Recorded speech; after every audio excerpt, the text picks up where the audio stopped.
মিয়ানমারের সীমান্ত পেরিয়ে নয়, এবার রাজধানী অদূরে কেরানীগঞ্জে মিলল ইয়াবার কারখানা। বাসাবাড়িতে দীর্ঘদিন ধরে চলছিল ইয়াবা উৎপাদন ও রমরমা ব্যবসা। আইনশৃঙ্খলা বাহিনী অভিযানে বিষয়টি জানাজানির পর এলাকায় সৃষ্টি হয়েছে ব্যাপক চাঞ্চল্য। র্যাব বলছে, মাদকের উৎপাদন ও বিস্তার রোধে তাদের গোয়েন্দা নজরদারি অভিযান আরও জোরদার করা হবে। কেরানীগঞ্জ প্রতিনিধি সরওয়ার্দী শ্যামলের তথ্য ভিডিওতে আরও জানাচ্ছেন উপমা রায়।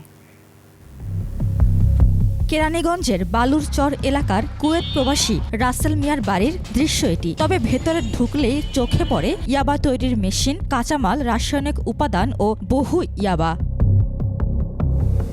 ফ্লোরে ছড়ানো ছিটানো বিভিন্ন সরঞ্জাম ও কাঁচামাল দিয়ে তৈরি করা হতো মরণনেশা ইয়াবা। ইয়াবাগুলো এখান থেকে ছড়িয়ে দেওয়া হতো ঢাকাসহ দেশের বিভিন্ন স্থানে।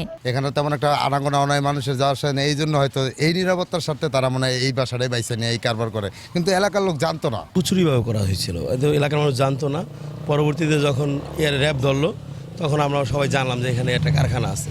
এলাকাবাসীর দাবি, আবাসিক এলাকায় এমন একটি ইয়াবা কারখানা চললেও তারা কিছুই টের পাননি। মাদক নির্মূলে আরও কঠোর নজরদারি ও নিয়মিত অভিযান চালানোর দাবি জানান তারা। সাধারণ জনগণের যে ছেলেমেয়েরা আছে, এরা যেভাবে নেশাগ্রস্ত এটার সাথে যে জড়িত, এটা কিন্তু আমরা জানতাম না। এটা তো জঘন্য একটা অপরাধ, তাই না? আমরা সবাই চাই সমাজের যুবক যুবতী সব ছেলেমেয়েরা, অভিভাবক এটাই চায় যাতে আমাদের সন্তানরা মাদক আসক্ত থেকে বিরত থাকে। বাড়ির মালিক জানান, প্রায় 1 মাস আগে অভিযুক্ত আলমগীর ও সোনিয়া ভুয়া পরিচয় দিয়ে বাসাটি ভাড়া নেন। তারা কি কাজ করতেন সে বিষয়ে তার কোনোই ধারণা ছিল না। যে মহিলারা ধরছে ওই মহিলা হলো জব করে, হলো মিরপুরে হাসপাতালে চাকরি করে, আর হলো ছেলে হলো গাড়ি চালায়, নিজের গাড়ি। না না না না না না কারখানা আপনার একটা আনছে তো, মানে এই বৃষ্টির ভিতরে, যে বৃষ্টি কতদিন ছিল না, ওই কদিন আমার যাওয়া হয় না, আমি অসুস্থ ছিলাম। আমার তো আরও 3টা বাড়িটা আছে, জিজ্ঞেস করেন। মাদক, অস্ত্র, সন্ত্রাস ও চাঁদাবাজির মতো সব ধরনের অপরাধের বিরুদ্ধে আইনি ব্যবস্থা নেওয়া হবে বলে জানায় র্যাব। মাদক দ্রব্যের ভয়াল ছোবল থেকে তরুণ সমাজকে রক্ষার লক্ষ্যে র্যাব নিয়মিত অভিযান পরিচালনা করছে।